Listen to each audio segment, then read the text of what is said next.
Forget the weapons of mass distraction. Instead, follow the money, and you'll find Americans fed up with sky-high prices. So who really has the answers for a country that remains one America with two very different economies?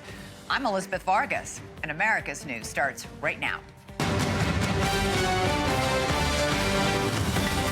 Tonight, from groceries to homes to electric bills, Americans are struggling. So what's the solution from the White House? President Trump is about to hit the road to explain his plan. We want a healthcare system where we pay the money to the people instead of the insurance companies. Then lawyers for Luigi Mangione accuse police of lying about what the murder suspect's own mother said. She said it might be something that she could see him doing. We're talking to the author of a new book about Mangione. Find out why Mangione and his lawyers are furious about its publication. And later, it's illegal, even unethical. But a biotech company is trying anyway to bioengineer a human baby. What could go wrong? All right, everybody, we begin tonight with the new buzzword in Washington, affordability, specifically the lack of it.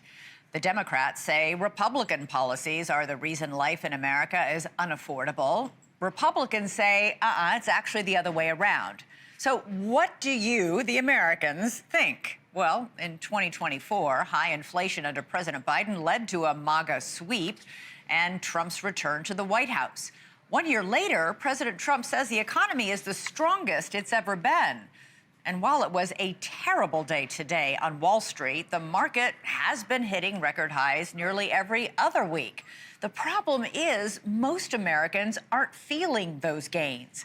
57% of voters say the economy is weak, up 6 points from September. And big Democratic wins in New York City, New Jersey, Virginia, and elsewhere last week showed voters remain deeply concerned about the cost of living. Well, message received by the White House. Trump is now planning to crisscross the country to make the case that things aren't as bad as they seem. And he's making some lofty new promises. $2,000 tariff rebate checks, $50-year mortgages, and paying Americans directly for their health care. So I want the money to go directly to you, the people. And you go out and you'll buy your own health insurance and you'll negotiate different plans and you'll get much better insurance and you will be an entrepreneur for yourself. Just today, DHS handed out $10,000 bonus checks to TSA agents who worked without pay during the shutdown. But the promise of these payoffs comes amid some troubling economic data. A new report estimates that U.S. firms shed 11,000 jobs a week through late October. As the saying goes, it's the economy, stupid, and it always has been. So now Trump is beginning the one-year sprint to save the jobs of congressional Republicans in next year's midterms and keep his own grip on government. Let's go right now to NewsNation's Kelly Meyer, live for us at the White House. Kelly, this is an issue. It's not going to go away. It is stubborn, and it sounds like President Trump and the White House are taking it seriously. Yeah, they are, Elizabeth. Everywhere from the White House briefing room to the Oval Office, the message now here is make America affordable again. A White House official telling me today that the president is going to crisscross the country, delivering his economic message to the American people. We know that they say he's going to hit the road. This comes after following the election losses just last week. Officials tell me, though, that this was always the plan leading up to the midterms. But like we saw under the previous administration with Bidenomics, it doesn't matter how much the White House promotes its economic messaging if voters don't feel relief, something I asked if they're concerned about. Trumponomics works and Bidenomics doesn't. And so we've got lots of good news to report to the American people. And I think that people also could just look at their wallets and see that real incomes this year have already gone up by $1,200. President Trump, for sure, is going to go out there and deliver the message. But in the end, the most important message is going to be what people see in their pockets. And the government shutdown just ending after 43 days, somewhat of a victory for Republicans. But President Trump still holding a grudge, saying it cost $1.5 trillion in wasted spending and causing more economic issues. He wants this top of mind when voters head to the polls for the midterms. Listen to this. I just want to tell the American people you should not forget this when we come up to midterms and other things. Don't forget what they've done to our country. And a White House official telling me tonight, Elizabeth, there are no concrete plans just yet for the president's tour, touting his economic message, though it's likely to start into next year, and no word on where he will stop just yet. Elizabeth. All right, Kelly Meyer reporting live from the White House. Let's get reaction now from our panel. Steve Moore is a former economic advisor to President Trump and co-founder of the Committee to Unleash Prosperity. And Chris Cillizza is a NewsNation political contributor, author of the So What newsletter on Substack. Great to have both of you here. Steve, I'm going to start with you. We just heard Kevin Hassett say President Trump's going to go on the road and tout all the great things that are happening, but this comes as a new CNN poll shows that 61% of Americans said that Trump's policies have worsened economic conditions in the country. What is he going to say that's going to change people's minds? They feel what they feel. Well, look, I mean, all the statistics are really positive. We've seen real income gains that are pretty substantial. The average family has about $1,100 more in after inflation income than they did before Trump took office. That's a pretty big gain. It's more than what Biden had in 4 years. Look, people are angry about grocery prices. They're angry about beef prices. They're angry about healthcare prices, as they should be. But, 80% of that increase in prices happened under Biden. So I feel pretty good about things with the economy. I'm very bullish about 2026. I'll just make one other quick point, which is that most Americans did not get their tax cut this year.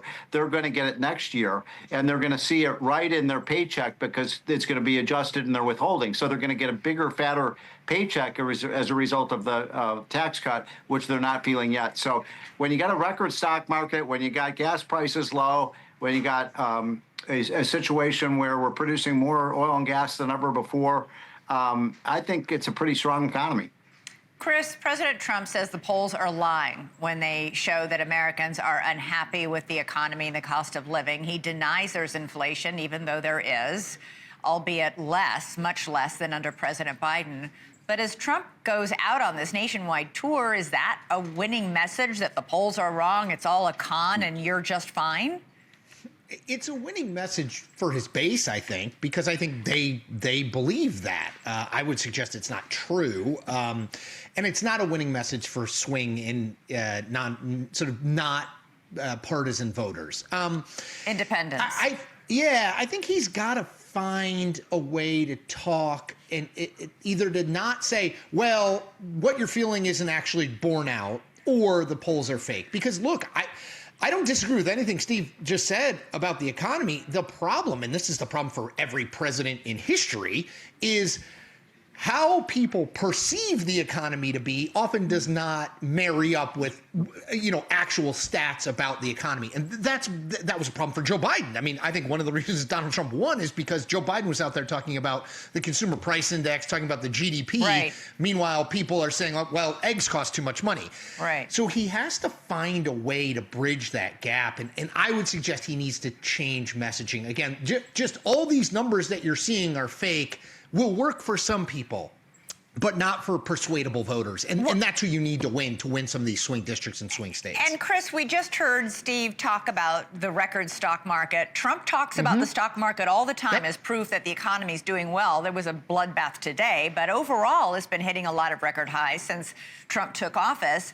But the stock market is not the economy. That's right. And I think these stats range a little bit, but Gallup recently has put out numbers that say 62% of the American public have some holding in the stock market, whether that's stocks or 401ks or that, the number is around that. So about 4 in 10 people don't. The other thing I would say is the stock market and the broader economy are certainly related, but they're not the same thing. Right. And I understand why Donald Trump, look, he's a politician. You got to talk about the stuff that is the best for you. You don't spend time talking about the things that are the worst for you.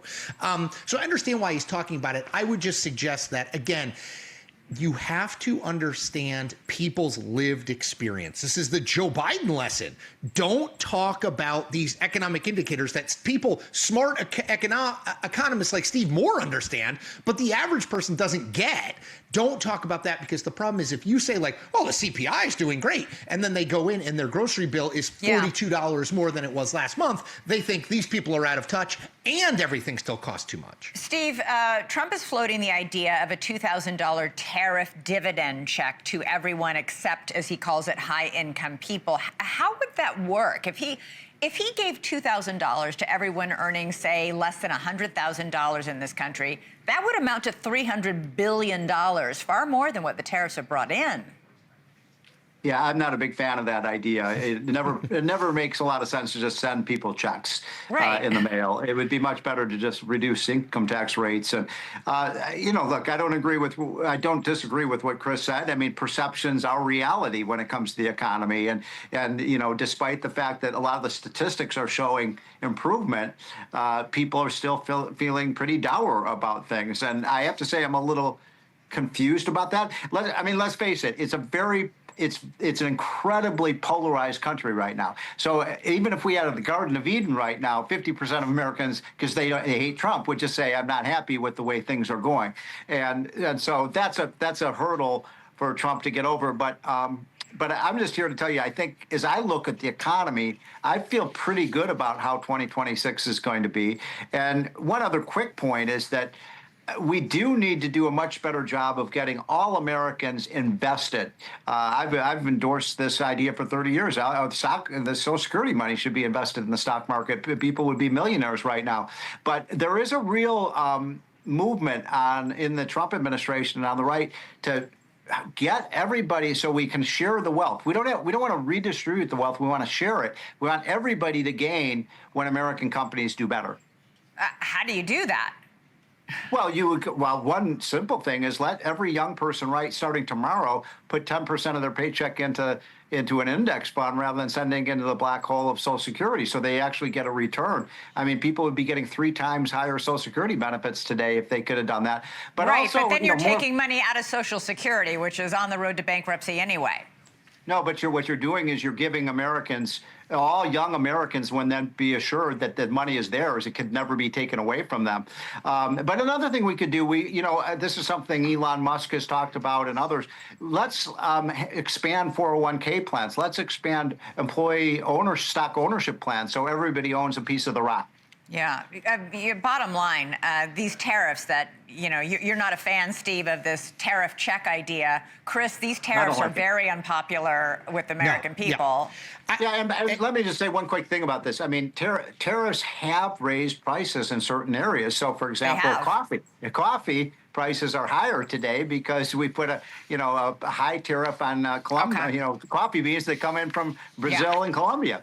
Yeah. All right. And Donald Trump believes in it, Elizabeth. I don't think he believes in a ton of policies. He believes in tariffs. I'll just say from a political perspective, it's an absolute loser.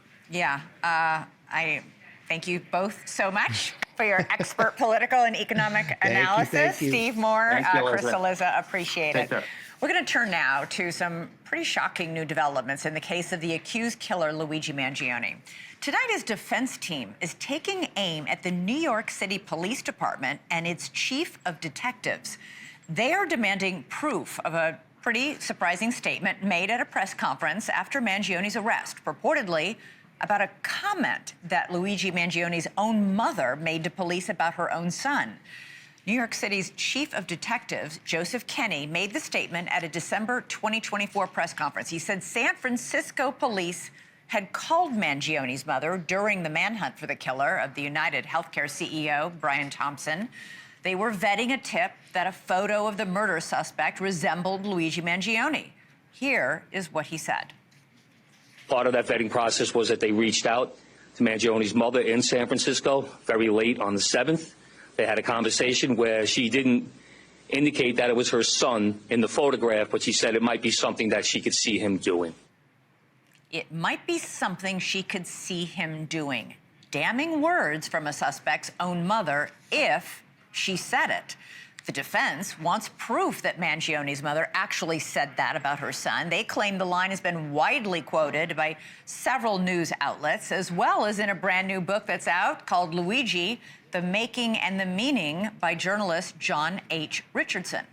Richardson peels back the layers on what has become so much more than a murder trial. It's now something of a cultural phenomenon in this country. Mangione, an accused killer, became the object of sympathy, support, even adoration from followers around the world, making this what Richardson describes as the Luigi Mangione moment. John H. Richardson joins me now. Thanks so much. Congrats on the new book. You have spent a year studying Luigi Mangione. What did you learn about him? How did this man go from high school valedictorian to accused vigilante killer? You know, that's the question everyone asks us after one of these shootings: what radicalized the guy? And in this case, the surprising answer is that nothing that radical seems to have radicalized him. He read a lot of very mainstream things online that people of his generation follow. The most radical thing that he did follow was Ted Kaczynski's The Unabomber's manifesto, which he reviewed and gave 4 out of 5 stars to, which is how I got interested in the project. Yeah, you have studied and written about Ted Kaczynski as well. You write that if there's anything unusual about Mangione, it's just how normal his preoccupations were, that he's not fringe, he's remarkably centrist. Right. He's worried about the things that kids of his generation are worried about. Artificial intelligence, will it take our jobs? Will robots take over? Climate change, that kind of thing. His concerns were pretty mainstream.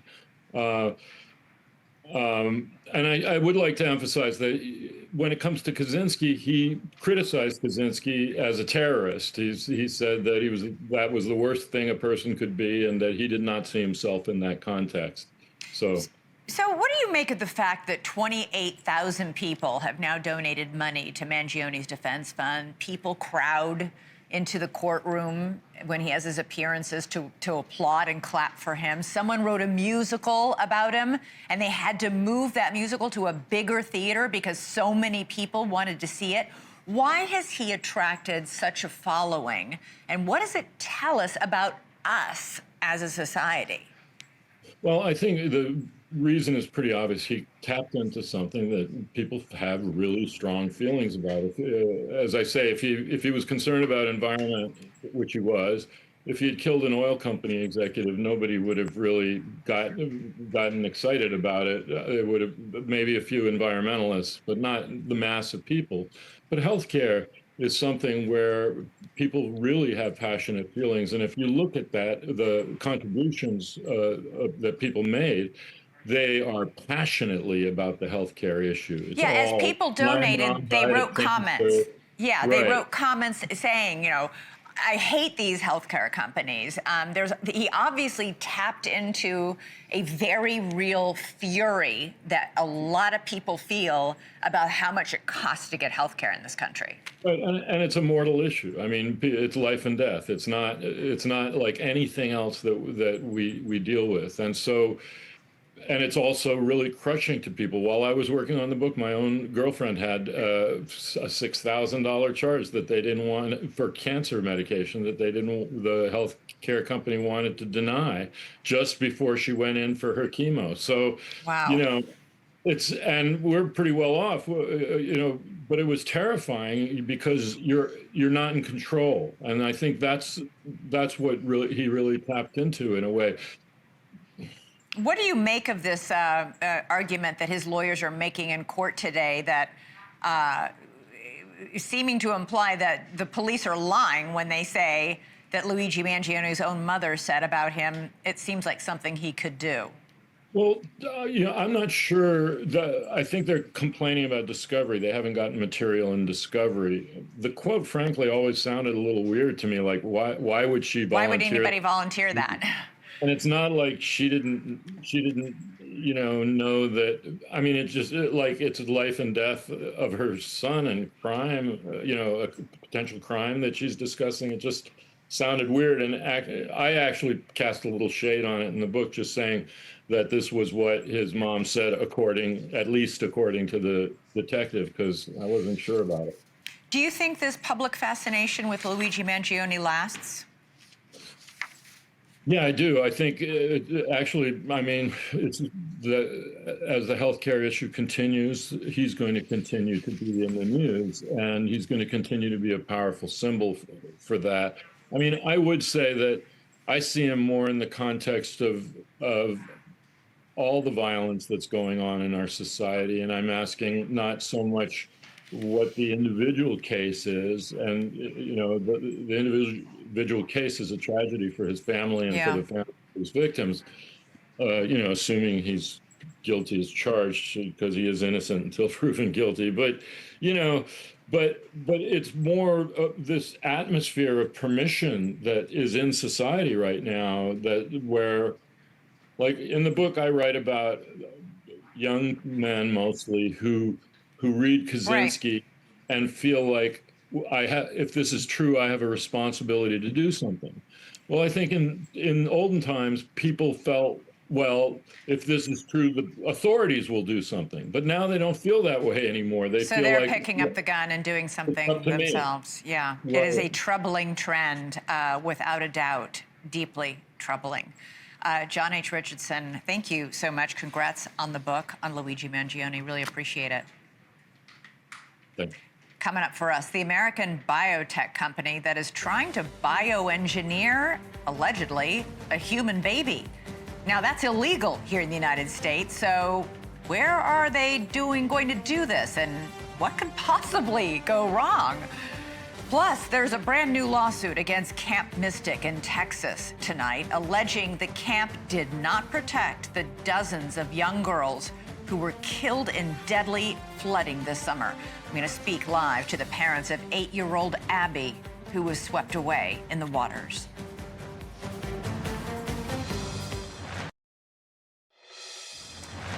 What if you could ensure that your child wasn't predisposed to deadly hereditary diseases?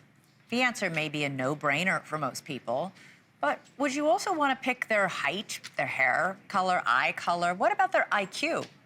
Those answers may not be so easy or may be more difficult to answer. You may have heard the practice referred to as building designer babies or genetically engineering embryos. It's illegal here in the United States. But a new Wall Street Journal report alleges that there is an American company trying to do just that by going overseas. The report claims the Silicon Valley startup called Preventive is working toward genetically engineering its first human baby and may experiment in another country where that's legal.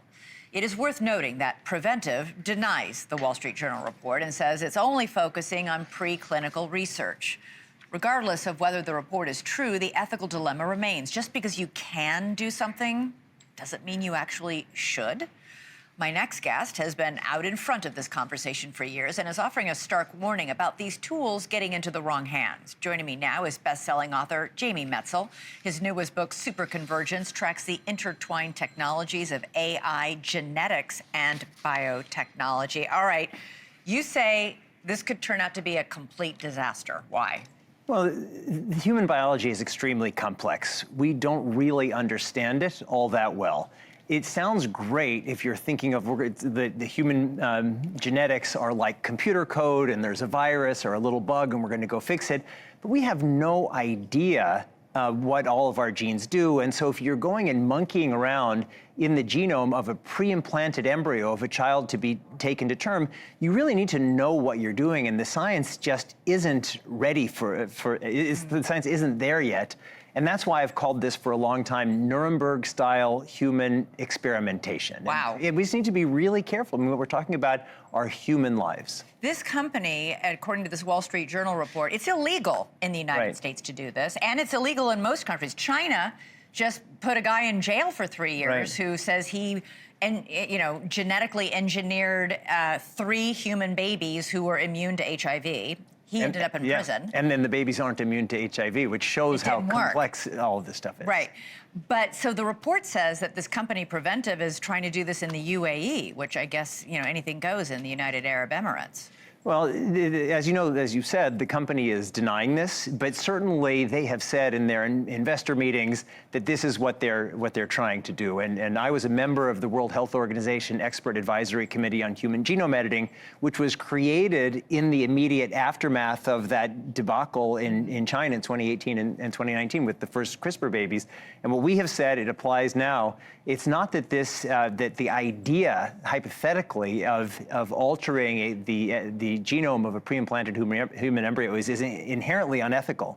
But it's unethical now because the science isn't there yet. And so whether these guys do it anywhere, it should be banned in all places. If they do it here or the UAE, it's wrong and shouldn't be done. So to be clear, there are already companies, people and parents can have their embryos tested for things like Down syndrome, Tay-Sachs disease, cystic fibrosis. Parents can then choose to either end the pregnancy or not to implant that embryo. Right. What we're talking about here is going into that embryo, seeing things, and then going in and changing things. Yeah, that's exactly right, Elizabeth. So IVF used to be controversial. Now it's not. Lots of people, millions of people, of children have been born through in vitro fertilization. There's a process of pre-implantation genetic testing where an embryo multiple embryos prior to implantation in the mother during IVF, a few cells are extracted after about 5 days, and they can be genome sequenced, and you can get a lot of information about these different embryos, and that can be very useful in choosing which of those embryos outside of the body in the lab to implant in the mother. That is less controversial. But the idea of editing these pre-implanted embryos in a heritable way, and where's that's the line? extremely controversial. Yes. Okay, so one of Preventive's backers, which is the billionaire Coinbase CEO Brian Armstrong, posted this on X. More than 300 million people globally live with genetic disease. It's far easier to correct a smaller number of cells before disease progression occurs, such as in the embryo. Is he wrong? I mean, it sounds like, okay, why don't we try and go into the embryo? Theoretically, it's correct. I wrote a whole book on this that you and I have talked about, Hacking Darwin, and so hypothetically, it is correct. And certainly— The problem is we don't know how to do it. We don't know how to do it well enough at this point, but certainly it's easy to foresee a future, and I personally do foresee a future where we're going to have different options for how to treat genetic diseases. We can do it after somebody is born. We can do fetal surgery, and in some limited number of cases in the future, we will be able to edit the pre-implanted embryos and change a life that would have been 5 painful years and an early death to 90 years and a fulfilling life. The issue is that we're not there yet, and people who are trying to do it now have the potential to cause real harm, and it's not coincidental that these are tech people. These aren't healthcare people. These aren't biology people. These are tech people, and it's just wrong to think that humans are just like computers, and you can just change one piece of code and change everything. And everything's going to be just fine. There's also the troubling line of we're dancing up against eugenics, which is what the Nazis did in World War II, of trying to breed a superior human being. Well, if we can get rid of deadly genetic disorders, it's not a terrible thing. So we just need to have a level of care and a level of ethics that is suitable for the magnitude of what we're trying to do. All right, Jamie Metzl, thank you so much. Really appreciate it. All right, we are going to switch gears now to another story we've covered a lot. More than 4 months ago, on July 4th, the year's most horrendous tragedy unfolded on the banks of the Guadalupe River in Texas. A flash flood rampaged through a summer camp, killing 25 campers and 2 teenage counselors. Well, now the families for some of those victims want justice, so they are filing lawsuits. We'll speak to one of those families next.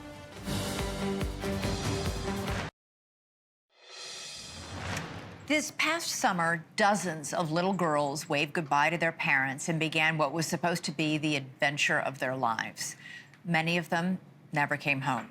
During the early hours of July 4th, torrential rains caused the Guadalupe River in Texas to rise rapidly, and floodwaters swept through a summer camp called Camp Mystic. It was a flash flood, which seemingly happened suddenly and without warning. The camp was quickly overwhelmed, and 25 children died. So did 2 teenage counselors. Well, tonight, the families of some of those victims are filing a new lawsuit. According to that filing, a flood watch was actually issued before the flooding started. That flood watch specifically mentioned a threat to Camp Mystic. The filing claims the camp had plenty of time to prepare for the floods and to begin evacuating.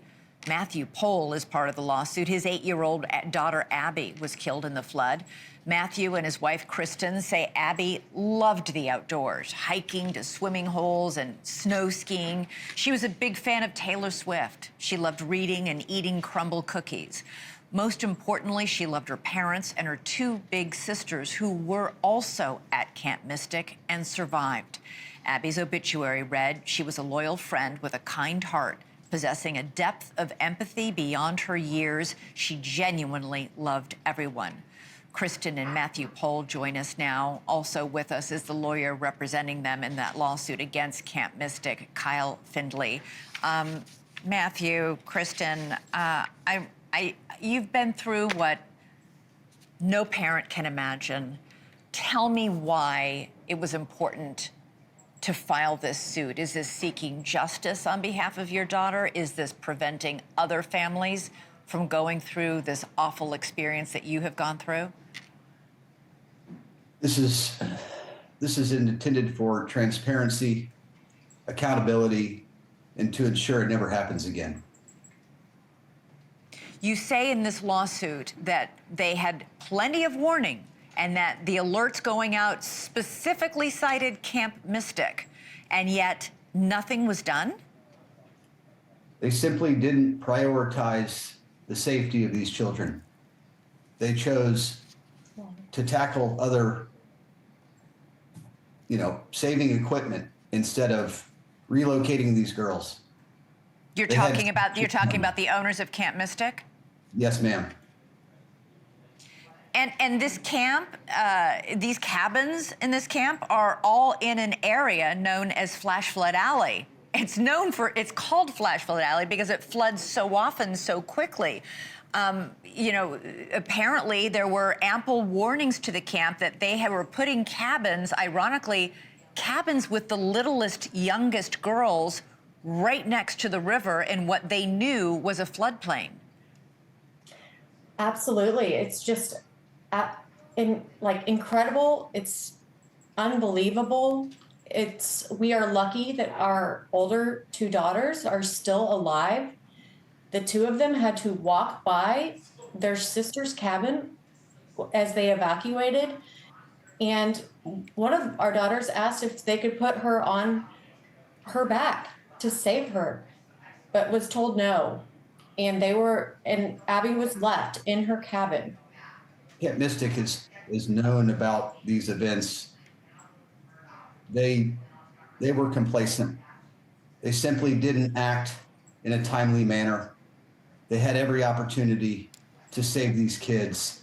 They prioritized other actions like securing camp equipment at critical hours. Every minute mattered that morning.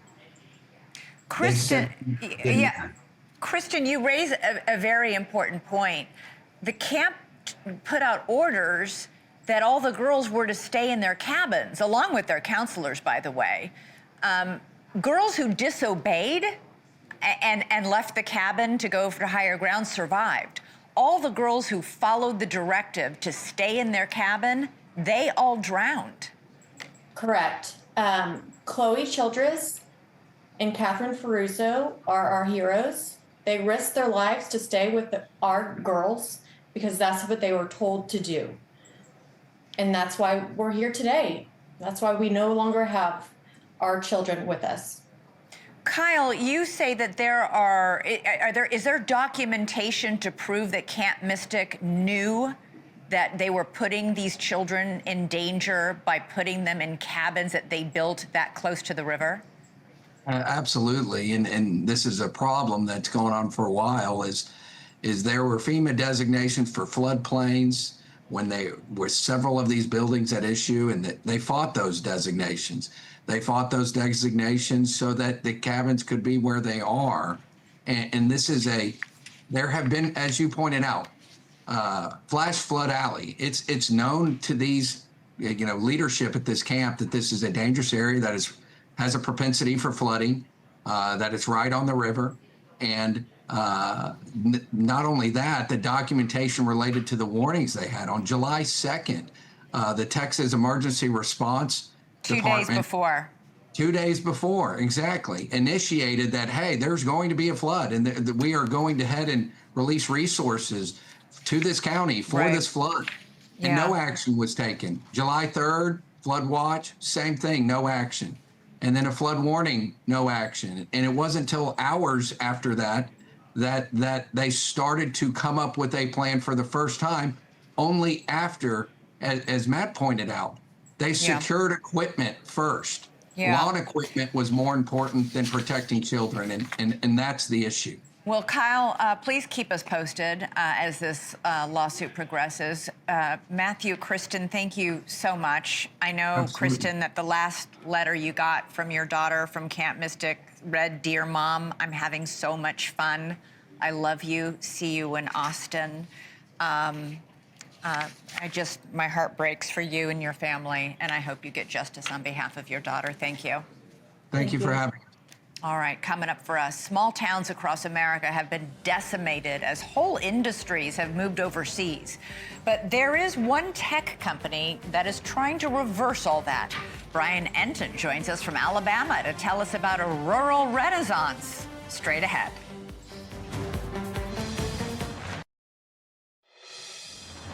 For decades, many of America's rural towns have been in a state of decline as whole industries move overseas. And we're not just talking about coal and steel towns. From the Great Plains to the Mississippi Delta, communities have been hollowed out by the offshoring of production and services, everything from manufacturing of electronics, auto parts, to meat packing, to data processing. A lot of these things are now done overseas. And when the jobs leave town, so do the young people. Working-age adults head to the big cities to make a life for themselves. But what if there were a way to reinvest in rural America, bringing back both businesses and workers alike? A rural renaissance, you could call it. NewsNation's Brian Enton joins us now from a small town in Alabama where a transformation just like that is currently underway. Okay, Brian, where exactly are you? Yeah, hey, Elizabeth. We are in Bruton, Alabama, which is a beautiful small town, a beautiful rural area. Like so many places that are small, though, the jobs have left, the industry jobs have left. But that is changing here now. Many of the jobs that have been outsourced to India and the Philippines have now come back to Bruton. There's nothing more annoying than calling customer service and the person is in a call center on the other side of the world. Can't understand what they're saying, and it's some important stuff they're trying to relate to you. But there's hope, far from India and the Philippines, in small town America.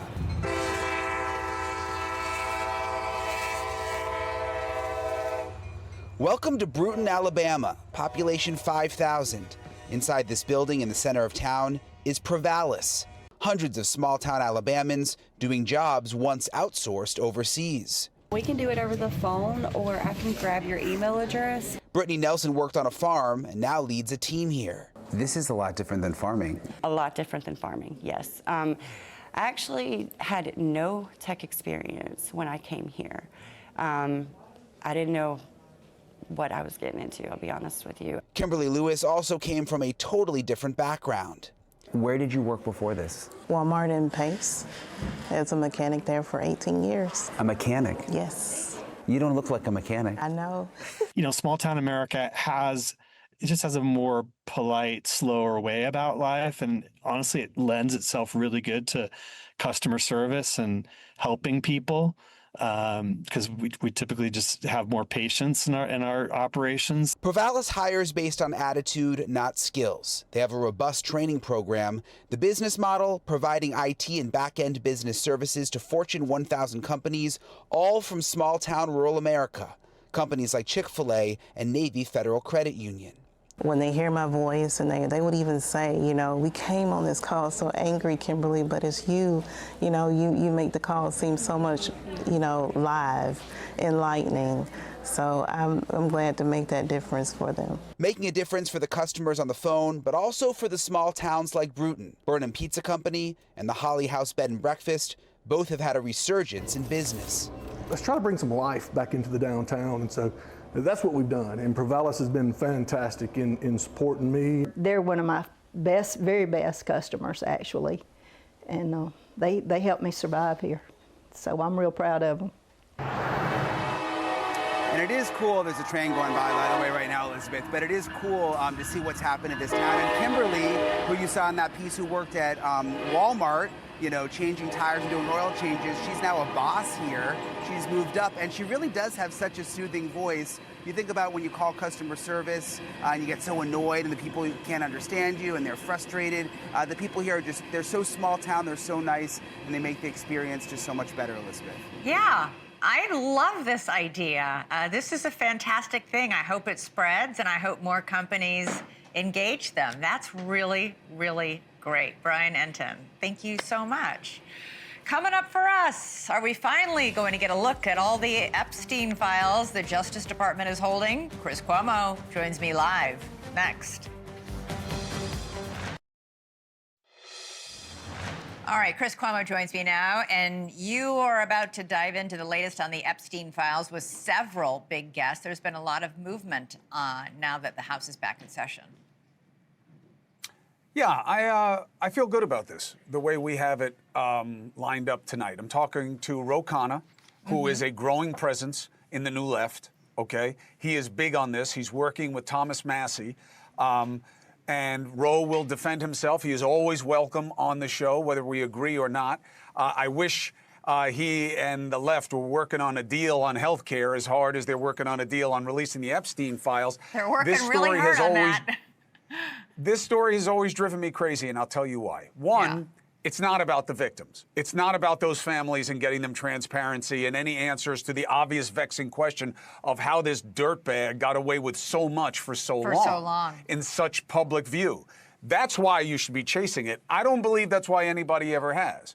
And both sides have weaponized it to the point where now it has to come out. That's the argument I'm making up at the top. I get the prejudice, I get the distraction, but we're reached a point where I don't think we can move forward on anything. If this blister doesn't get burst. But I got him, I got Carville on the shutdown on this as tactics, and I've got Ghislaine Maxwell's lawyer. Well, you can have James talk about his infamous line, "It's the economy, stupid," because that's exactly what President Trump's going on his nationwide tour to fix. So I'm looking forward to it. That'll be a good show. Listen, the economy is one thing because you can talk about the stock market, this and that. Affordability is different. It is a suggestion of a need for systemic change. It's not just the rising tide. Like I tell people all the time, affordability, it's the economy, stupid, applies to you and me and to everybody else, not affordability. It is a specific grievance that certain people have been intentionally cast out of this system. It's a big deal, and I don't know that Trump sees it that way. But we'll see. Elizabeth, thank you very much. Have a good show. Thank you for watching. Subscribe below and download our NewsNation app right now on your phone, and you will get fact-based, unbiased news for all Americans.